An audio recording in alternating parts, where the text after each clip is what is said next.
Hi, my name is Jake Boston-Kemper, Director of Agronomy and Research here at Liqui-Grow. Hi, I'm Ella Garrett, an intern here at Liqui-Grow.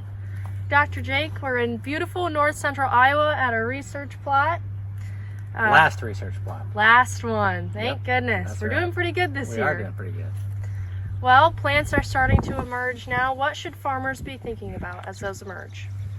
Yeah, so Ella, I think every year is different, right? And I think that's what makes agronomy both challenging and exciting, is that, you know, the environment and the weather truly has a big impact on what we see, right? So thinking about, you know, what's been different about this year than maybe previous years, and that'll give you a clue on what you might expect to happen. So one thing we know is that we had a much warmer than normal winter. Maybe we can put some exact statistics on that here in the video, but it was warm, okay? And one thing that we've already seen is we had quite the Alfalfa Weevil outbreak in alfalfa. And I've done a little bit of reading about why that might be, and it turns out that Alfalfa Weevil eggs, their survivability is pretty dependent on winter temperatures, okay? And so that could give us a clue or an indication that other insects that are survival is highly dependent on weather temperatures could also be a problem. So, Dr. Jake, what insects might those be? All right, so we're not gonna belabor this too much because I have talked about this already this spring. But basically, stink bugs and bean leaf beetles, they overwinter as adults, and their survivability is very dependent on winter temperatures. So I would predict that, you know, there's lots of things that are gonna happen, but I'm speculating that stink bugs could be a problem in both corn and soybean. And I'm speculating that bean leaf beetle could be a problem in soybean, okay? The thing to remember is that, you know, bean leaf beetle, they vector a virus called bean pod mottovirus, and that's actually more of my concern than the actual first generation of beetles itself. It's the bean pod mottovirus. So I'd be looking very hard at your corn and soybean fields before you make that post application, and if that looks to be an issue, then I would go ahead and include an insecticide in that post herbicide application. So talk to your salesman, right? Absolutely. Along with that warm winter, we've had rain this spring. We have had rain this spring, which we haven't had in several years, right?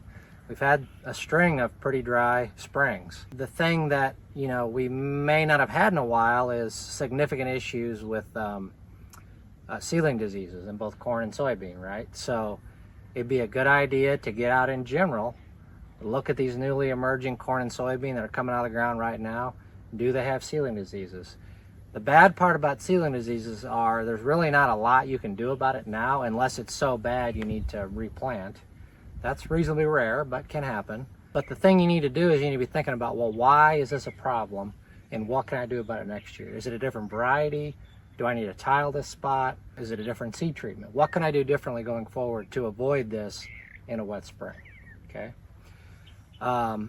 The other thing that I'd be thinking about right now, Ella, is I'd be starting to think a little bit about weed management, okay? So we're getting ready to do our post application in both corn and soybean here in the not too distant future. And one thing we know is that Waterhemp have been building resistance to HPPD inhibitors. I'm not saying that every Waterhemp is resistant to HPPD inhibitors, but certainly they're building resistance. So what do I do about it? Well, you could use a growth regulator, of course, but a little bit of the concern I have there is now we're using growth regulators in both corn and soybean.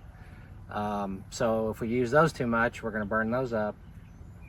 But one thing you could do is there's been a herbicide that's been around for a long time that's been recently labeled for corn. And that is a product that is in it has the same mode of action as atrazine. So it's a PS2 inhibitor, but the specific compound attacks a different site in the photosystem 2 chain. So Waterhemp are not resistant to this atrazine lookalike product. And if you recall from many videos I've made in the past, atrazine or this new tough product that's in the same chemical family as atrazine is going to help HPPD inhibitors take down Waterhemp. So there's an interaction between the two. There's a synergistic effect between HPPD inhibitors and atrazine. The problem is some Waterhemp are resistant to atrazine and becoming resistant to HPPD inhibitors, but there is no resistance to this new atrazine-like product called Tough. So adding that to your program could really help the HPV inhibitors work better, okay?